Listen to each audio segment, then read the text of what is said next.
radar and stealth are two kind of two technological leaps. Fly-by-wire has the potential of adding some capabilities, but really, I think radar and stealth are two kind of profound things. I think artificial intelligence is really interesting because I think there's a lot of moral questions with artificial intelligence that we have to ask about, especially what is sentience, what is the concept of understanding, and where do we draw the line as far as what we create? I think there's a lot of interesting questions when it comes to artificial intelligence. And then it's both a scary field and also a very exciting one. It's hard to be positive about the future in general because of the fact that we come from a very different past from what the future is going to look like. So for our sons, I know you've got two, I think. Yeah. Two.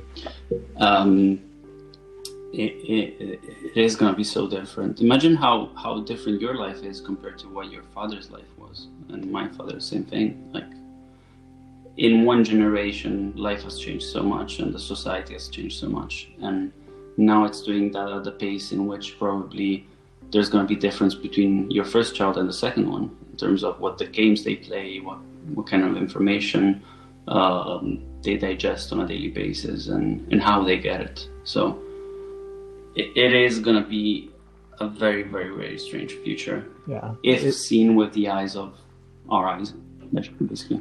Yeah, I 100% agree. I think that the pace of evolution, we've always been evolving, right? We've always been changing. Nobody, a river's never the same twice. So things are always evolving, but I do think that the rate at which things are changing has picked up, particularly in the past, 100 years, and it seems to be accelerating.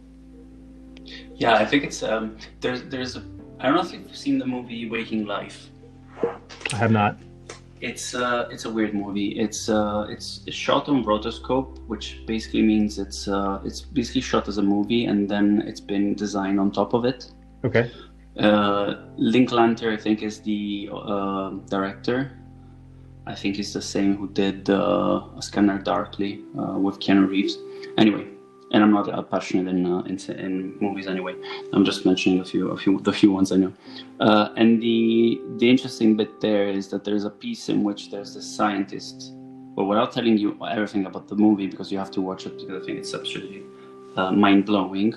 But basically this guy is in the edge of dying and is living this sort of lucid dream in which he's meeting all his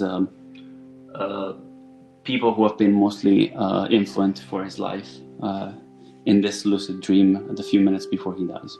But he doesn't know he's dying. He thinks he's dreaming. Okay. Actually, he doesn't even realize he's dreaming until he does realize. Anyway, and he meets a few scientists that he met in his life, and one of these is this anthropologist who does and says exactly the same thing you said, which is you started like with evolution theory, by evolution theory with Homo sapiens maybe 250,000 years ago, right? And then the next revolution was probably 1,000 years ago when we started managing fire and so on. Right. And then the next big revolution was actually the industrial one, which wasn't until 100 years ago, basically 120 years ago. Yeah. And so then the next one was probably like in the 50s with a beginning of digitalization, even though it was mainly in the military field, and then all of our revolutions that we're living on a basically every decade, which are major, the social media one and so on, they're basically creating a pattern which is always getting smaller in terms of time frames. Right. In which these revolutions happen. So we're lucky enough that basically in our life, we're lucky or unlucky enough, depending on the point of view, we're actually experiencing the revolutions that are maybe one or two during our lifespan. And it's getting, it's increasing. And so this hectic tendency of these digital, or call it revolutions in general, are getting thinner and thinner, and I'm wondering how chaotic the world will be and how quickly it will change and how difficult it will be to adapt continuously. Because one of the key traits, for people in general, even when you get hired in any kind of job, this is you being able to adapt to changing environment, which is what they call resilience kind of trait that everybody looks for. And that's probably one of the key things we should teach to our children, is to adapt, because probably the first key to survival the next couple of years will actually be that, adapting to whatever is going to come. Yeah, I agree with you 100%. We've adaptation has always been critical with evolution to survive, and with the cycles happening faster and faster, the need for that adaptation is more imminent. Do you have to update on the planes you fly and the software gets installed and things like that? That does that happen a lot? Do you have to do trainings every? We do updates. So all of modern fighters these days have quite a bit of technology in them, and the code, I think, is probably fairly basic from a 2020 perspective, but. Mm-hmm. And some of the hardware in there is, it's not incredibly fast processors or anything like that, but there's so much. The code has to be written very differently for us, because if the code goes wrong, it can affect the way the aircraft flies. It can affect a lot of different things. So there's a lot of resiliency and special attention put into the code, because we can't accept a crash. But yes, to answer your question, we do have technology that's constantly being updated into virtually all of our fighter aircraft. Crash is not an option.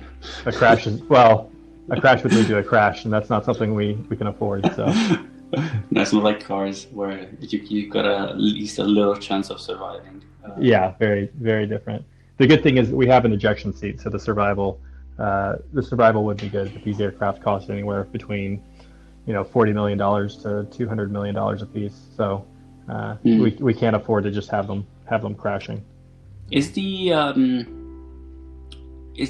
ejection seat like kind of standard that is the same across all planes, or does it change plane by plane, and then each time you're in a different plane you have to train into that one specifically? The concepts are the same. So generally you pull a handle and you leave the airplane. That's the premise. There are a couple of different companies that make them, and a couple of different variants of them, but for all intents and purposes, they're very, very similar. Okay. So even if you were to find yourself in a different plane, you probably would know which handle to pull and what to do. They generally make it pretty clear. It's generally labeled with yellow and black, and it says "pull here for ejection" in big bold letters. They generally make that one pretty obvious. That's easy. Have you ever had an accident or anything close to an accident? I've had things close to accidents. I don't think that any pilot that has spent any time flying has, as much as I have, been flying for this long, has not had emergencies. Fortunately, I've never had to eject out of an aircraft. So let's hope I keep that tradition going, right? But no, I've flown, most of my time has been in 2-engine aircraft, and one of the advantages you have with 2-engine aircraft is redundancy. So if you lose an engine, you still have another engine, so you still have an option. So I've had to shut engines down before, but I've never had to get out of the airplane. Now, of course, the airplane I'm flying right now is the F-16, which is a single engine airplane. So it's a very different mindset with that airplane with only the one engine. Were you flying the F-15 before? No, I was flying the F-15 before. So that's still a single. So there's a couple of variants of the F-15. I flew the Charlie version, the F-15C, which is a single pilot. It's a twin-tail, twin-engine air superiority fighter. So it's purely, there's no air-to-ground, no bombs, nothing like that. It's purely air-to-air. So that was my primary mission. When they tag them air superiority, it means that it's not set up for fighting anything on the ground. Correct. Is that what it means? Yeah. So within fighter aircraft, you have several designations. You have attack aircraft like the A-10. That's used primarily for your close air support type missions. You have what we call multi-role aircraft, which are aircraft that are designed to do a little bit of the air-to-air and a little bit of the air-to-ground, and they do a lot of different mission sets. But when you deal with air superiority aircraft, if you say this is an air superiority aircraft, for the United States, it's the F-15 and the F-22. They're pretty much exclusively doing air-to-air. The F-22 does have some air-to-ground capabilities, but it's not. It's by no means a primary mission. Is the 32 instead the one that does? Is it a different scope? I'm sorry. Say that again. Is it? So there's the F-22 and then there's the F-32. Is it? F-35. 35. Oh, yeah. It. F-35. And that's different. Yeah. So the way that it works in the United States Air Force is we have the F-16 and the F-15, which I've had the chance to fly both. The F-15 is your air-to-air, air superiority. It's a little bit more of an expensive airplane. It costs about 3 times the price of an F-16, and its job is purely to protect the skies. Because if you don't have air supremacy or air superiority, your other mission sets don't do very well, right? Your troops on the ground, if they're afraid of getting attacked from the skies, it's pretty bad. So that's the F-15, and the F-16 is meant to be a cheaper airplane. About a third the cost, that can do a lot of things. It's not as good at the air-to-air, particularly at longer ranges. It can't get as high, it can't get as fast, it can't carry as much, it can't, it doesn't have as much redundancies in it, but it's still an incredible airplane that can do a lot of things well. And so it can do air-to-air well, it can do air-to-ground well, it can do a lot of different stuff. So that's those are the F-16 and F-15 are what we call the 4th generation fighters. So as the evolution of fighters have evolved, and we're currently in the 5th generation of fighters as well. So that would be the F-22 and the F-35. Gotcha. And essentially the difference between the 4th generation and 5th generation is that 5th generation is going to have stealth capabilities. So your stealth fighters are the F-22 and F-35. And we did a very similar construct with the F-22 and F-35, whereas the F-22 is a more expensive aircraft. It's a twin engine. Meant primarily for air superiority, and then your F-35 is your single engine, supposed to be a cheaper airplane and supposed to be able to do a lot of mission sets well. Gotcha. So the other thing that I was wondering, because you mentioned air superiority, and then I think I saw recently a documentary about the Gulf War and how that air superiority was actually key to winning. Specifically, I think on the first day of when the war started. Yep. But anyway, my question is actually something completely different. I was wondering, with regards to interception procedures, have you, in your military career, have you been involved in those? Is that something that everyone gets trained on? It depends on what you mean by intercept. I have. The answer is yes. I have. Our adversaries will often fly airplanes right along our borders to test our ability to respond. Does that happen often? Oh, it happens very regularly. Okay. It's so. In fact, it's so common that it's not even really newsworthy. Having adversary aircraft fly close to our borders just to test our capabilities is actually something that happens quite often. So I've been ready to launch to go intercept them, and it happens so regularly that it's fairly friendly, and there's no animosity between each other. Everybody knows what we're doing. There's no tension on that.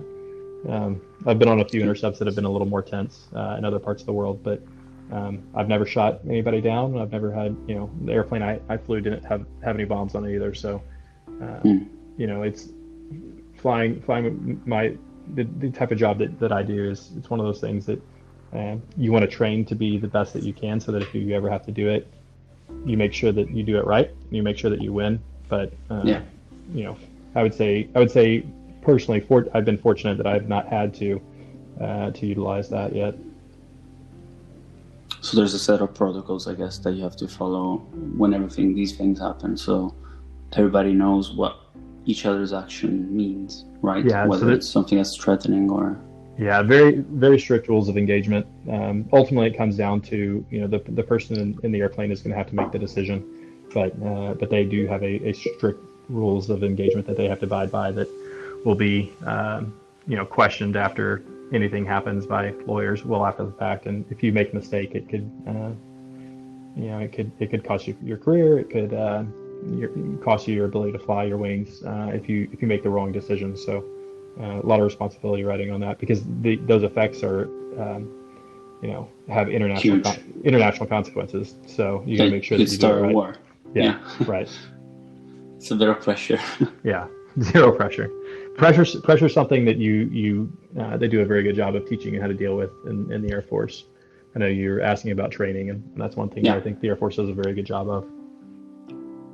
Is that through constant repetition so that you're confident that whenever the moment happens, you're ready and you've done, as you said, all the best you've got in power to train for that situation? Or is it also because of, psychological or other kind of trainings that they actually do? I think that it's a combination of both. Obviously repetition, you play like you practice, right? That's a pretty common saying here in America. And you practice like you play like you practice, and so it's critical to make sure that you get good training in and you get enough reps to be able to successfully do it when you're flying. But the training is fairly intense. Honestly, just the learning how to fly airplanes. When I was first learning how to fly an airplane, I was about 10 years, a little over 10 years ago. They had me fly in a small civilian airplane for about 15 hours. And then after that, they threw me into a 1,200 horsepower turboprop, kind of a beast of an airplane called a T6 Texan II. And it was, retractable landing gear, turboprop engine. So it's a lot of airplane. And after flying that for just a handful of hours, you go take it up solo.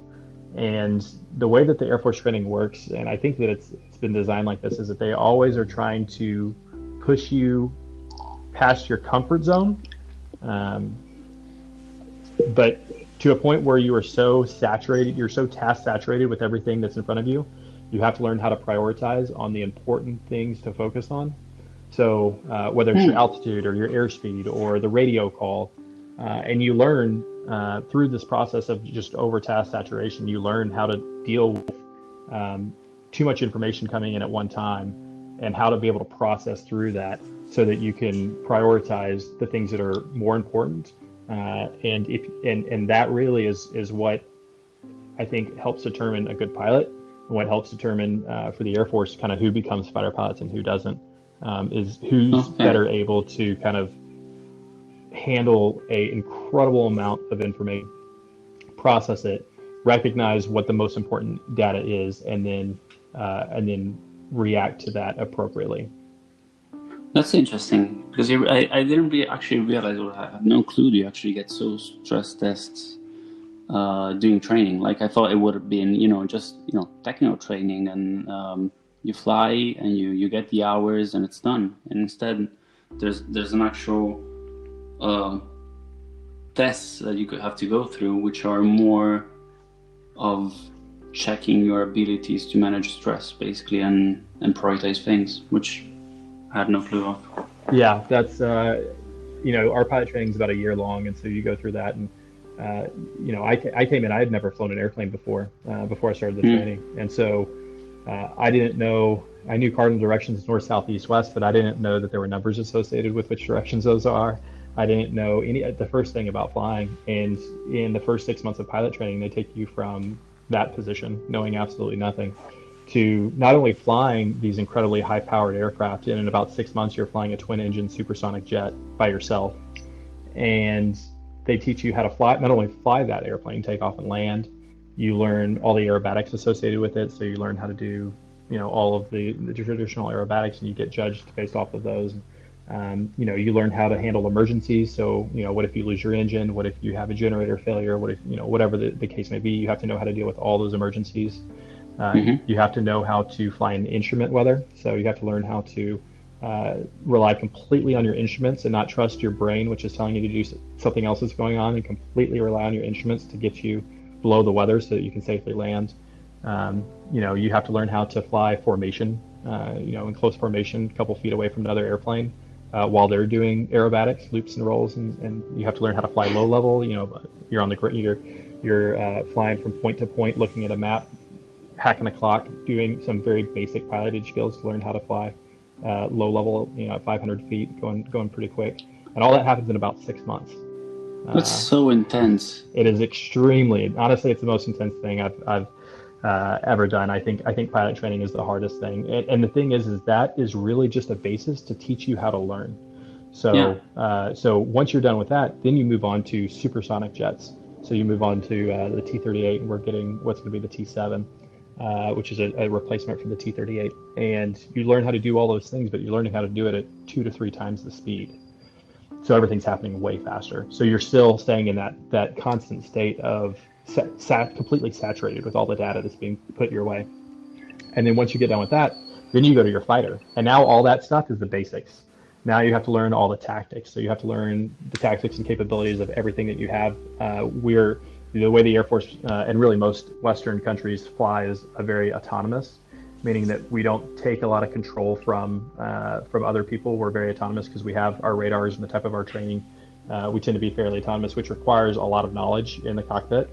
Yeah, of course. And so really that pilot training is just a test to see, do you have the capability to process the data and figure out what the most important portion of it is and react quickly and accurately based off of what you're seeing. Is there sorry to interrupt, is there like a big dropout in the pilot training phase? Well, so there definitely are washouts. We definitely have people wash out. The problem is that we try not to, right? Hopefully, we do screening beforehand, and so we hope that anybody that goes through can do it. And then we also have the option of, there are other airplanes that people can fly that aren't quite as demanding. Airplanes that have multiple pilots in the airplane, that don't fly as fast, that don't require as much autonomy as far as ability to do different things. So there's some incredible pilots in there, but there are options beyond kind of the traditional fast pointy nose jet that are available, where people will have a sense of backup, right? They'll have a what we call crew resource management to be able to help catch any errors that anyone makes. Wow, this is just mind blowing. At one point, I felt like it was the equivalent of BUDS training for the Navy SEALs, but in a different environment, such as the Air Force. But then, if the dropout isn't that big, it's different. It's stress testing you, yes, but it's already with a good selection already done. So yeah, I think our attrition rate's probably I would be making up a number, but just anecdotally, I would say it's close to 10%, 10 to 15%. So it's really not that bad. So it also means that the selection process is even harder, probably, and stricter. Well, so anybody can apply to BUDS, but BUDS is incredibly physically demanding, right? The physical and mental challenges, just from, I've read a lot of books and have some friends that have gone through it. The physical and mental challenges that are associated with that are extreme. I mean, I think they're some of the most extreme in the world. Pilot training is very, very different. There are some physical demands, but we get to sleep, right? One of the requirements for being right, and that it seems like kind of a joke, but like that makes a huge difference in your mental and cognitive capability. And actually, that's something that's pretty critical for pilots. Is we have 12 hours of what we call pilot rest or crew rest, meaning that before you go fly a mission or before you show up for a flight, the military has to give you 12 hours prior to be able to get sleep and time, so that you can't go for 72 hours straight, because if of the decreased cognitive capability that you have, if you have that and you're in a task saturated or intense environment, bad things can happen very, very quick. So So we get the chance to sleep, and I love my sleep. So I really appreciate that. When you get a child, probably you realize how sleep deprivation is a torture. Absolutely. My first boy was colic for the first 6 months, and we just for about four of those months we just didn't sleep, and it was terrible. Awful. When you shifted from the first phase of the training to, I want to say it's probably a third phase. So you go into T7, flying through T7s, or what used to be in your case T30. You mentioned the T38. T30. Yeah. Is that the moment in which you have to get ready for G-force? Yeah, you have to get ready for G-force from the beginning. So the T6 can pull, and it's been over 10 years since I've flown that airplane, but I think it's somewhere in the realms of 4 Gs to 5 Gs. Once you get to the T30, yeah. So still, I mean, a little, it's definitely, you're going to feel it. For comparison, a traditional roller coaster, if you find a pretty intense roller coaster, it's going to be pulling about 2.5 to 3 Gs. And so just to kind of clarify, I'm sure everybody knows what a G is, but it's a gravitational force. So right now, as you and I, and whoever's listening is having this conversation, you're sitting at 1 G. So you just take your weight, you add it by a multiplier, which 1.0 is how much you weigh, so we're sitting at 1 G. 0 Gs would be if you're in space, you're floating, your weight times 0, you weigh 0, you're floating. So at 2 Gs, if you weigh 200, say you weigh 200 pounds, or sorry, we're in America, but if you're pulling 2 Gs, now you weigh 400 pounds. So when you're pulling 3 Gs, 2.5 Gs or 3 Gs on a roller coaster, you feel those effects. Once you move to the T38, now you're dealing with somewhere between 6.5 to 7 Gs. 7.2 Gs is kind of the maximum of that jet, and it's fuel dependent, but you're looking at a significantly more Gs. One thing about the T38 is the onset rate of the Gs are pretty fast. So you can go from 0 Gs to that 6 Gs almost instantaneously. So so that it can get away from you. Before you go to that training, you have to go to a centrifuge, which if you've seen the movie The Right Stuff, that's exactly what it is. You sit in it and they spin you around, and they have certain profiles based off the aircraft that you're going to go fly. So initially, when you're going to the T38, you fly profile, and I think it's up to 7.5 Gs. Once you are done with the T38, if you've been selected to go to fighters, now you have to go back to the centrifuge to go to a higher Gs. So, for example, the F-16 is a 9G fighter, but it will pull more than that sometimes. So I've pulled 9.2, 9.3, 9.4, so 9.4 times the mass of your body. It's a lot of weight. So they'll take you have to go to the centrifuge to make sure that you're able to handle those forces. And there's tips and techniques on how to do that. I saw a lot of those. I think there's on YouTube. There's a lot of videos of people pulling Gs and in the centrifuge. And there's a guy called the G Monster or something like that. Okay. I'll send you a link later. Okay.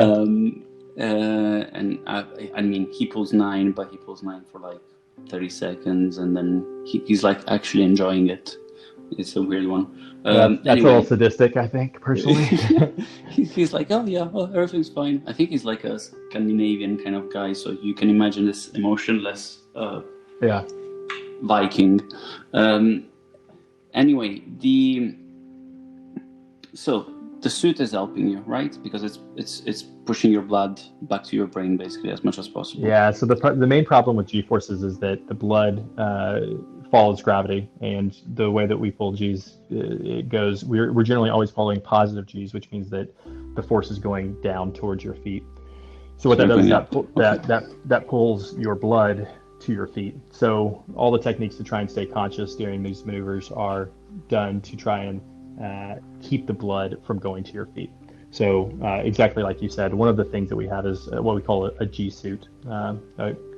It's essentially a pair of ski pants that have air bladders in them. And as the airplane starts to pull Gs, there's a solenoid which will automatically inflate that G suit. And the more Gs you pull, the more pressure it applies to your legs. And it kind of covers your legs, and it presses it all so that, and what that does is it helps prevent the blood from essentially free flowing towards your feet. Scary. What's the difference between positive and negative? Is it more damaging, or is it easier to pull positive Gs than negative? Yeah, absolutely. Negative Gs are not fun. Nobody wants to pull negative Gs. So negative Gs are the exact So opposite, right? So in a yeah, case where you would push, right, you would push over, push your nose down. What you have to do is you have to go from 1G, where we're at right now, to 0Gs, where you're floating, and then now you go to negative Gs, which means that all the blood is going to be rushing to your brain. There's a couple problems with that. One, you have to make sure that you're tied down really, really tight, because if you aren't strapped in the seat, you're going to be hit the canopy, and it's not going to be comfortable. yeah. I've had times where one of the things I did for a while was teach Introduction to Fighter Fundamentals, which is just I teach students who have graduated from pilot training. They're about to go to their fighter, and we teach them how to dogfight. We teach them how to drop bombs. And so I've seen a lot of crazy things that students have tried to do in dogfights that don't have a lot of experience. And one of the things that you'll see a lot is that they will, when they're trying to avoid the bullets of the aircraft that's behind them, they will push to these negative Gs. Dive down. And they only do it once, because generally they're not tied down real tight, and so they'll hit their head on the canopy pretty hard. And then have a hard time grabbing the stick sometimes, because now they're up in the canopy. And then also it's incredibly uncomfortable, because when you're pulling positive Gs, you have what we call a blackout, right? So all the blood goes to your feet. When you're pulling So your negative vision Gs, becomes narrower, right? Because your blood starts exactly. So from your eyes. If people have iron deficiencies, if they stand up too fast, how they'll pass out. That's exactly what's happening, right? You'll get a tunnel vision, so your vision will kind of start to narrow down to all your peripheral will go away, and eventually it'll go black, and then you'll be unconscious. When you pull negative Gs, now all the blood is in your brain, and what that causes is incredible headaches, and you actually get what's called a red out. So you will go to there's so much blood in your eyes that's not normally there, that you see red, literally. And you'll get to where all you see is red, and you can't see anything anymore. So that must be also damaging for your brain, I guess. Yeah, that's not a good thing for your brain either. I think having too much pressure there, because it's a lot of pressure, right? I mean, you're adding an incredible amount of pressure into your brain, so that would not be good either. But also, not having blood in your brain is also a bad thing. So we try to keep the blood in our brain to the max extent possible. So the best option would be, if you want to dive down, it would be to turn your plane around when your head's down, and then turn. Exactly. Right? Yeah. So if you want to descend quickly, if say there's an adversary that's below you, then you roll upside down. You roll inverted, and then you pull down with under positive Gs. Under positive Gs, exactly. And most planes can only pull, maybe -2 or -3 Gs, whereas they can pull +9 Gs. So just from it, the aircrafts are not, fighter aircraft aren't designed to be pulling a lot of negative Gs. So you definitely are going to have more maneuverability with positive Gs, whichever direction you're going. Got it. And you mentioned dogfights. That's a pretty interesting one. The closest I got to a dogfight was in Ace Combat. Oh, yeah, Ace Combat. Yeah. With your 100 missiles. Yeah, exactly. Yeah.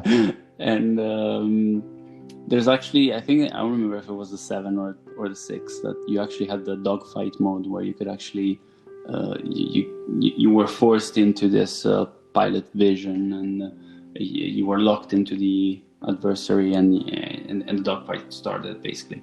Okay. Which, for the ones listening, is basically a 1-to-1 or 1-to-many fighting scenario. How do you start training someone for dogfights? What's the first things you teach people? The basics. What is it about? There's a lot. So the basic. So the number one rule is, if you lose the sight, you lose fight. Meaning that no matter what it takes, you can't lose sight of where the adversary is. So when he's in front of you, that's not particularly challenging. But you'll find that if you're in neutral, meaning that you're kind of you're both pointed opposite directions, or he's behind you, if you lose sight of him and you're not reacting to him, to what they're doing, then you will absolutely lose the fight. So one of the advantage. Yeah, the first axiom is if you lose sight, lose fight. If you lose sight of the other airplane, you will lose the fight. I taught dogfighting for 4 years. I could go in a whole dissertation about that, but what specifically would you like to know about?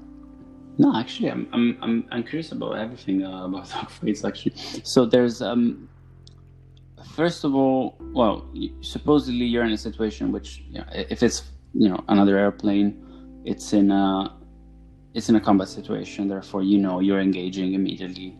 Are you not waiting for someone to tell you to engage? No, I guess you take the decision because it's a hostile plane, right? Yeah. So the way that you would find yourself in a dogfight position, there's a couple different ways you could do that. One would be dependent upon the rules of engagement. So if there's a situation in which you're not allowed to shoot beyond visual range, you have to visually identify the aircraft. That would lead you into a dogfight type situation. You're close. If there's any question as to, because most of our fights nowadays happen what we call BVR, beyond visual range. And so it's just a radar. We're using radars and missiles, and we're maneuvering our jet to be advantageous, to get ourselves in an advantageous position. But so everything happens. Heads-up display with the red square on the plane that's locking the other airplane, right? That kind of stuff. And it's happening with radars, and we're using different things to identify what type of aircraft it is from a long ways away. And so that's how most fights will happen. But if you had to bring yourself in close, that's when your ability to maneuver in relation to the other aircraft through a dogfight, or what we call basic fighter maneuvers, BFM, that's where that would come into play, be important. When you're in a dogfight, you're only using your machine gun, or you're also allowed to use, or is it safe to use missiles? Yeah, so it depends on your aircraft. It depends on what airframe you have and what capabilities, right? So if you're flying in an A-10, you don't have a radar. So you're going to use primarily your gun. You do have some capabilities for some missiles, but you don't have the ability to lock anything up with a radar. If you're in a trainer aircraft, obviously everything is simulated on that. But normally, in most fighters, you'll use a combination of guns and what we call heat-seeking missiles. So missiles that look within the IR spectrum at heat, and they will track that heat.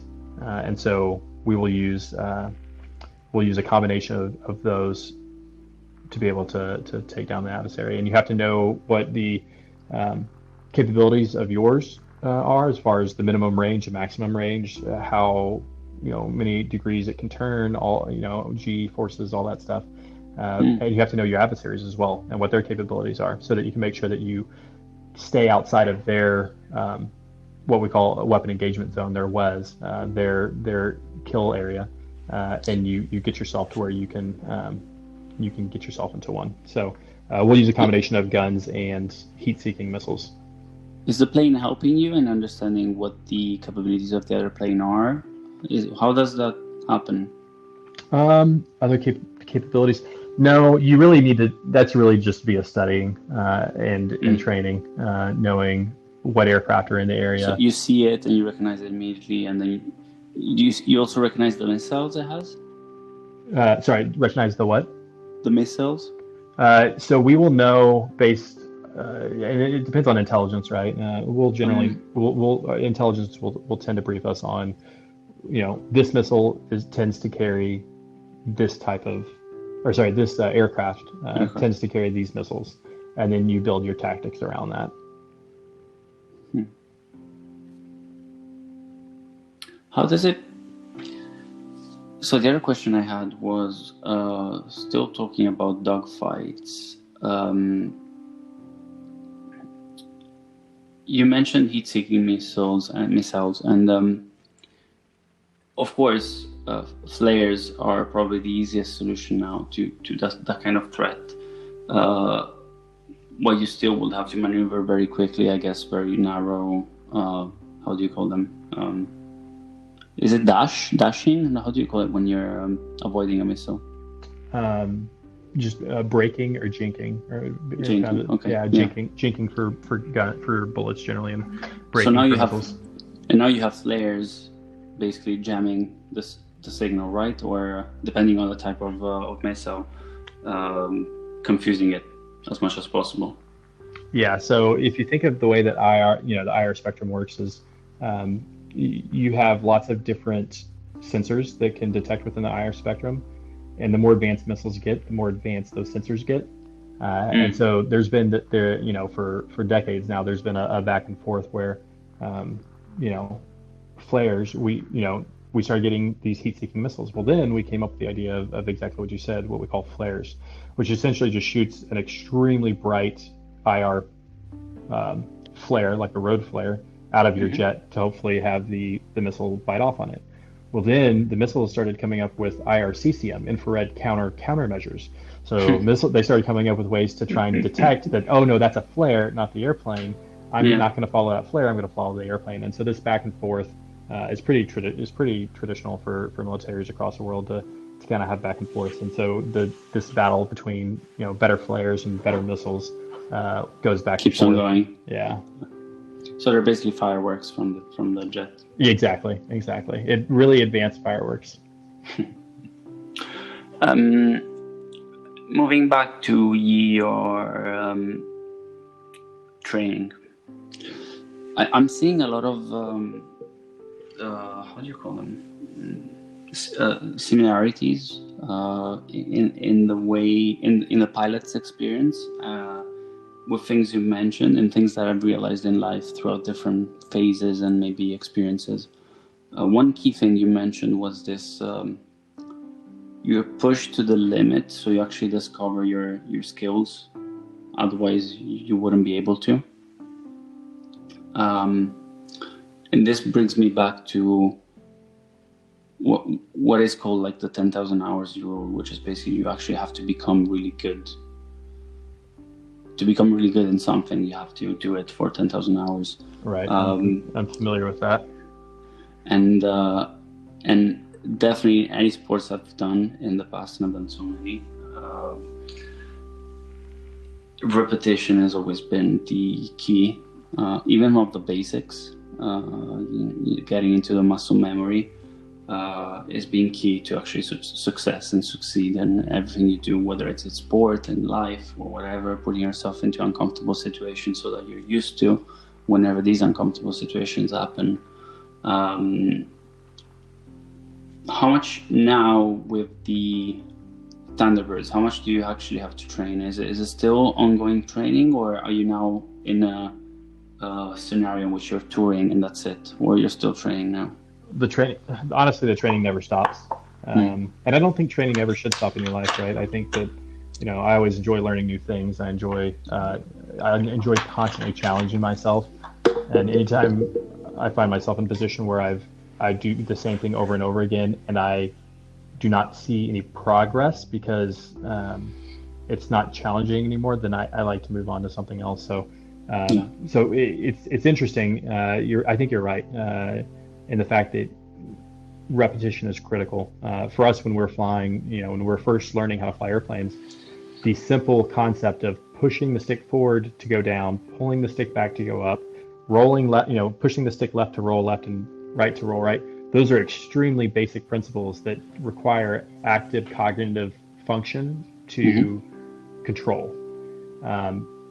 Maintaining altitude and airspeed, these things are things that are constantly requiring cognitive capability.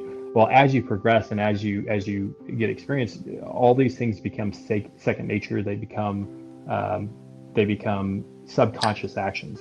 Like when you're driving, I guess. Exactly, like when you're driving, and you get to the point where what you're focusing on is not what you're doing in the moment. It's the other things that are going around. So if you go to your fighter aircraft, the concept of taking off, landing, airspeed control, altitude control, controlling the aircraft, all these things are subconscious actions for the most part, because you've gone through that repetition so many times. Now your focus is all that stuff is happening. I'm flying in formation with another aircraft. I'm talking on the radio to control our tactics. So we're playing a game of chess, a very advanced three-dimensional chess, back and forth, to know what pieces work and how they need to work when they work, in order to put yourself in the most advantageous position against your adversary and know their strengths and weaknesses. And that three-dimensional chess game that you're playing is what is controlling your conscious portion of your brain. And all the flying is now subconscious. That's just second nature. in order to get good at that, it absolutely requires a lot of training. I wish when I was a child that someone found a way to make the repetition less boring for me, so I would have concentrated more into those tasks. Maybe being aware of how beneficial it is for your future, but maybe not, because when you're a child you don't appreciate that. It's just things that come with experience. Maybe it's just gamifying wherever the repetition is to make sure that you keep doing it, because it's the hardest thing. I think as a father I'm not yet even close to that, because of course he's 2 years old, so not any sports, nothing yet, but I can imagine the moment in which he's going to have to start doing things again and again and again. He's going to get bored if he's any close to my personality, and want to change. And that has to be the moment in which, that's good actually on sometimes, because if you think about it, he has to change, because then that's the way he will find the thing that actually works best for him. But once he finds the thing that gets him passionate about, that's where he's going to be able to put the repetitions on. Probably that's the key for maybe passion is another key element. I'm thinking out loud. No, I honestly, I really appreciate that thought process, because I'm in the same situation, right? I have a 3-year-old son and a 5-year-old son, and I ask myself the same questions. Who do I want them to be, and how can I help them achieve that? And I think that's a tough question. I don't, honestly, as a father, I don't have that answer either. I think for me personally, passion is key. I love flying, and so the incredible amount of hard work that it took during pilot training, and the failures that I stepped through before finally making it there, to persevere through that, was in large part due to I just love airplanes. I love flying, and I think that's critical. If you don't have passion about something, I don't see how you could go through the pain that it's going to take to be good at it. Yeah. One thing I emphasize with my son, my 5-year-old son, he loves running, like many boys. He's a extremely physical boy. He just loves to run, and I enjoy running as well. We went running the other day, and he wanted to run with me, so we ran about a little less than a mile. It wasn't a long distance, but for a 5-year-old, it was a very long distance. Yeah, it is. And we were in Las Vegas, and it's 100 degrees outside. Right. And the one thing I emphasize to him, and I do this over and over again as a father, is just don't quit. I think that's one of the important things. Whatever you start, you have to finish. You just cannot quit. And if you keep that mentality of, I don't care how hard it is, I will not quit. I think that also will help get through, minor levels of boredom or not understanding, if you just create that mentality of never stopping, never quitting. Yeah, the mental toughness is so hard to achieve. Myself, honestly, I'm getting close to that. Not even close, but I'm getting close to that now that I'm 34. And right, like, I'm always being the kind of person who, rather than quitting, and I don't think quitting is the right word, but when I get bored, I have to change. Yeah. And running is another great example, because probably I can run 5 minutes as a warm-up, then the boredom starts killing me and I have to do something different. So I have to mix and match with other kinds of activities. But the don't quit mentality is something that I'm getting closer now that I'm doing combat sports, because by being under pressure and having it's always sparring situation, so it's never life-threatening, but, basically getting your ass kicked physically. Right. And feeling that pressure and having to push through it to actually survive the situation. I'm putting it between brackets. It's not a real survival situation, because again, it's sparring. It's a controlled combat situation. A bit like the dogfight training that you mentioned before. But still, it's something that's getting me closer to that kind of scenario and mindset, which I've always been reluctant, or I don't know why, for a personality trait, which is mine, which is, again, I'm not a quitter or anything like that. Whenever I have a challenge, I get through it. It's just that whenever I can, I run away from it. Right. It's just I think you do Muay Thai. Laziness. You do Muay Thai, is that right? Yes. Yeah.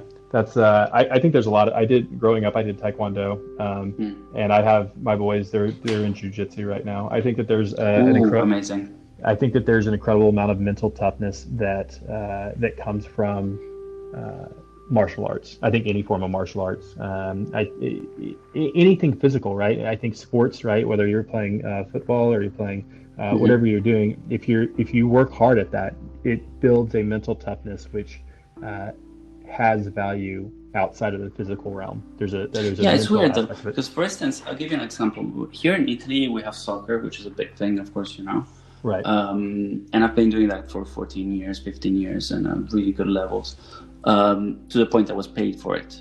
Nice. But to be honest, if I look back, I would never get my child into that kind of sports, even though sports is always good. Right. I would never get him into that sport specifically because why? It taught me everything, team play and all that, except toughness. Really? Yeah, the soccer players are the less tough players and sports people in the planet. Okay. I'd have him do rugby, for instance, or football, as you mentioned. American football. It is a rough and tough kind of sport. But there are some that actually I think are actually counterproductive. And so back to your observation about the combat sports, where I've realized in this late version of myself is the same way you would teach, mathematics as a basic, right, for your child's capability to be successful in life. There's also the self-awareness that comes with, and the ability to manage pressure that comes with the combat sport. Yeah, I agree 100%. There's a confidence that's instilled yes. that I think is critical. There's a mental toughness, a mental strength.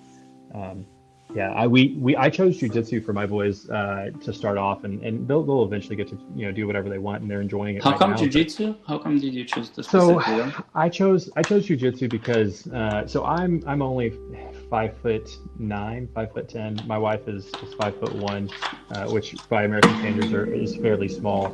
Our boys are going to be fairly small as well. And what I like about jiu-jitsu is that it's not a striking sport. Yeah. And size is not as important. Reach, right? Your arm reach isn't as important. Your sheer size doesn't play as big of a role as your technical capability to use the other person's body weight against them or understand the leverage. And I like the concept of them being able to train themselves in a way in which I think they can, if they decide that they enjoy it, that they can be very good at. Because it doesn't require the striking or the it's not going to be damaging for their body. Yeah.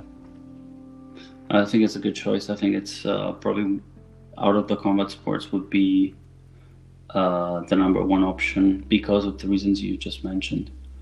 And for everybody listening, is basically fighting on the ground without striking. So it's a chess game with leverages and just controlling and submitting the other person, which is very useful in a street fight situation. Yeah, if my boys can, because I grew up in kind of a rougher neighborhood, and I had to fight quite a bit growing up, unfortunately, and I got decent at it, but I also got my ass kicked several times, But for my boys, if they go, I know there's been several times I've had to fight kids that are much, much larger than me. And I think if they ever found themselves in a situation in which they had to defend themselves against somebody that was much, much larger, I think something like jiu-jitsu would give them the ability to control that body, like control their opponent in a way that doesn't require...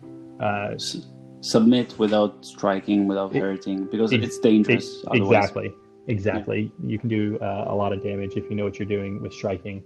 And you can do a lot of damage with just you can break arms. You can easily kill people with jiu-jitsu moves if you take it too far. So, but you can also control without having to damage. Yeah, it happens because you want it. Otherwise, with striking, the problem is if you KO someone in the street and then he hits his head falling on the ground, you've killed him. Right. And that wasn't out of your control. Yeah. Right.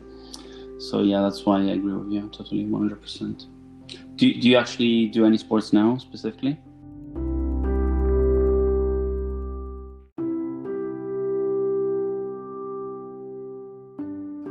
don't anymore, and I do regret it. I really do want to get back into some type of martial arts.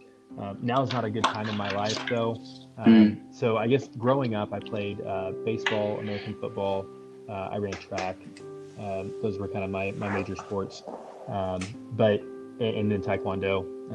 And I'd like to get into some type of martial arts, but the problem is that right now my job on the Thunderbirds, which I just realized we haven't talked about the Thunderbirds at all. No, don't worry. But no worries. But with the Thunderbirds, we fly 6 aircraft in incredibly close formation, and each position on that team is a unique position, meaning that you can't jump from one position to another because the technical knowledge and muscle memory and experience is so great that you can't jump from one position to another, and there's no back. What that means is that if I am sick or if I break my arm, there's nobody that's going to fly in that position. So that demonstration will not have that pilot, and it looks pretty bad if we're not able to have everybody there. So now is not really a great time for me to get into anything, because if I were to get injured, it would hurt the team, and it's not it's just not worth it at this point. I tend to stay a little more safe with my my physical work. So it's mainly body exercises, I guess, no heavy weights or things like that, which is also healthy. We lift weights. We just do it. We don't do it to a point where if we start feeling like something is hurting, we're not going to push it, right? So we just keep our body in good shape without pushing it to a limit that we're going to hurt ourselves. Do you have is there like a trainer that's dedicated to you guys, like a physiologist, a doctor?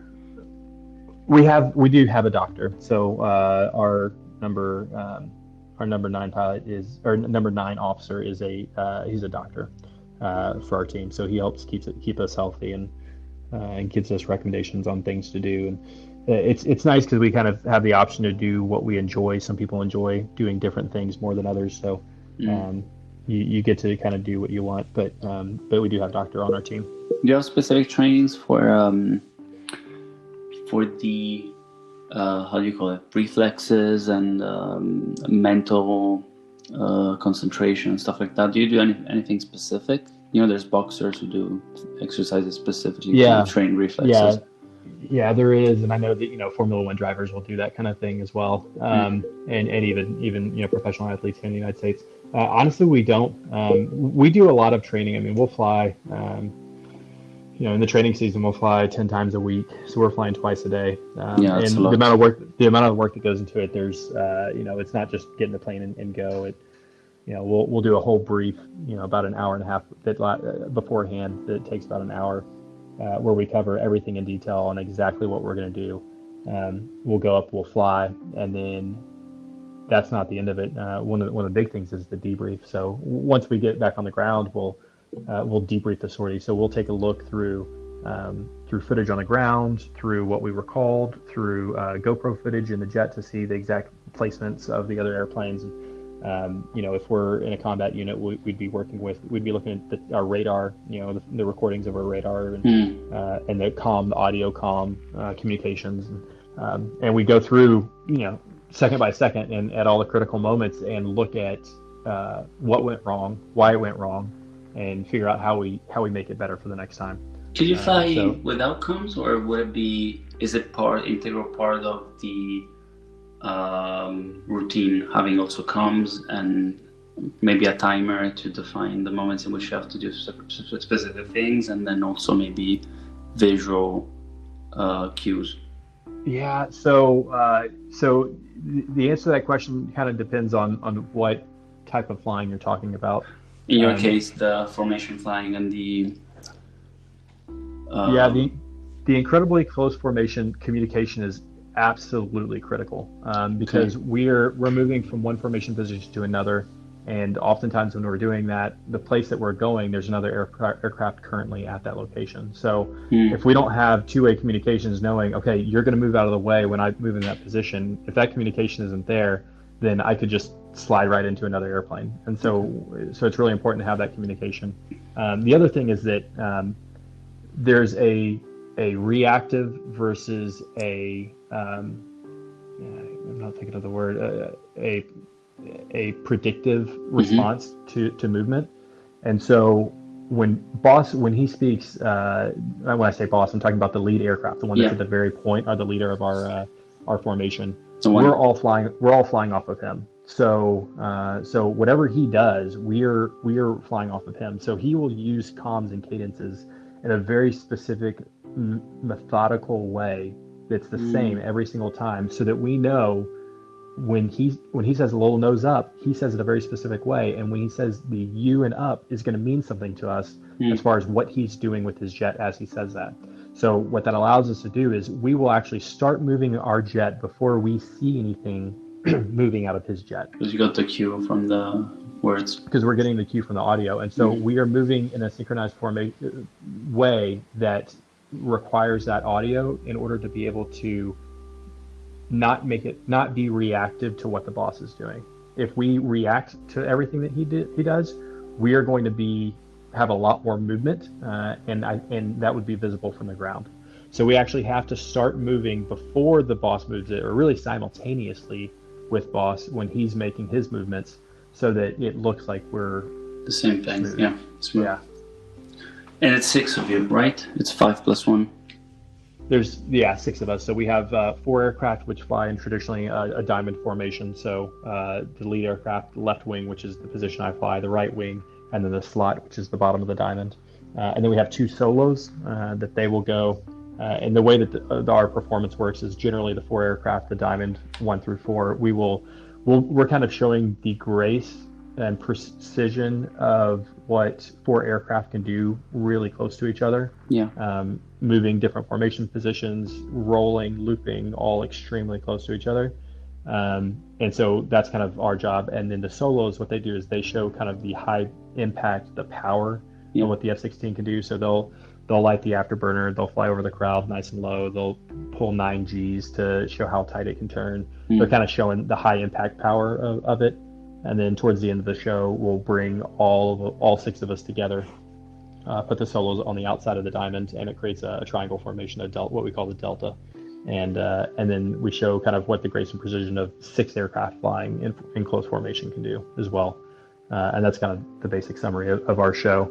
If we've been lucky enough to film a lot of this now from the internal cockpit view, and so those are amazing shots, by the way. I've been having some fun making some videos, putting on the music and just some fun things to watch, putting them out on social media. Someone's gonna buy the new GoPro, I guess. Right? Yeah. No advertisement intended. By the way, in terms of mission of you guys, in terms of Thunderbirds, what is the objective? And what's the key mission for you guys, and how long does it last? Like, do you exchange quite a lot during the years? So our mission's to recruit, retain, inspire is kind of what we go back to. Project international goodwill is a portion of that. So thanks for having me on your show. But really, I like to focus on that kind of inspire aspect of it. I think if we can inspire people, then the recruit and retain aspect, recruit new people in the Air Force, and then retain the people that we do have in the Air Force, and really just try and inspire people in the United States and across the world by doing what we do, right? I think your country has Trey Glories, which is a beautiful demonstration team, and so our missions are very same. A lot of national pride associated with it, and so recruiting, retaining, and inspiring are our primary mission sets. Can't think of anything more effective to inspire someone than to fly over his head. Maybe images from space, but you guys are probably one of the most inspiring things you can actually watch at the moment. It's incredibly humbling to get to be a part of this team. Just growing up seeing airplanes fly over is what inspired me to fly airplanes, and exactly. And to be able to be on this team and have this mission set for a few years, to be able to talk to people and about the joy of flying is something that's I'm incredibly humbled to be able to do. What happens after? What do you think is the most likely option in your case? So I'll go back to flying an airplane. I'll go back to more of the combat units. Yeah. So that's where we all come from, and that's generally where we'll go back. So this is actually so the Thunderbirds, based off of how much experience it takes for you to be able to apply for the team. It's also one of those points where people can get out of the Air Force. Their commitment is up after the Thunderbirds. So some people will get out and go fly. They'll go fly for other people. They'll go fly for the airlines. They'll go fly for, or they decide that they are done flying and they want to go do something else, and they'll start a brand new career at that point. So for me, I'm enjoying my time in the Air Force. Once I'm done with the Thunderbirds, I will have no commitment to the Air Force anymore. But I really love what I do, and I see myself going back to a combat unit to go fly fighters still. I can see why someone would abandon flying once you start flying. Probably it's like a very positive drug, and the feeling that comes with it must be addictive. I personally love it. There are people that get burned out. It's a lot of work. It's an incredible amount of work. It's incredibly demanding, particularly in the military. When we deploy, we're gone from our family for 6 months. Yeah, you're right. You know what I mean? That's tough. The deployment I did was 6 months, turned into 7 months, turned into 8 months. And when I came home, things were very different. I mean, we still loved each other, but we'd each grown for 8 months differently. And when we came back, we had to my wife and I had to relearn who we were, right? I had friends who their kid was born right before they left, and they came back and their kid was almost a full year, and a lot changes at that time, and you miss all that. So, of course, that's jobs, so you can't really avoid that. You have to do it. It's a mission. Right. You have to do it. So yeah, exactly. Yeah. So when given the chance to leave and go have a more stable life, there are people who are done with that. For me, my wife, and we've been very fortunate. We've been able to travel quite a bit. We were stationed in Japan for 3 years. Wow. And so I got to see the Pacific, all over the Pacific, and we had some pretty incredible opportunities. And then just before this assignment, I was flying F-15s out of England. And so we got to see Europe and see parts of the world that we hadn't otherwise. And so I'm having fun with it, and as long as my wife and my boys are having fun, I'd like to keep doing it. Oh, you mentioned Japan. That's unfortunate, because it would bring me to another set of questions and observations that will lead us for another hour into the call. So what I'll do is I'll thank you here. And if we ever get the opportunity to have another conversation, maybe even in a separate kind of scenario, I'd be more than keen to do it. Because, for instance, first of all, thank you for joining. It's been a pleasure to have the conversation with you. Well, Fab, I appreciate it. Thanks for having me on. It's been great talking to you. It's been really nice talking to you. We talked about the conversation with strangers. I really enjoyed it, and I'm happy to talk again. So if you ever want to have me on again, let me know. We can talk about all kinds of things.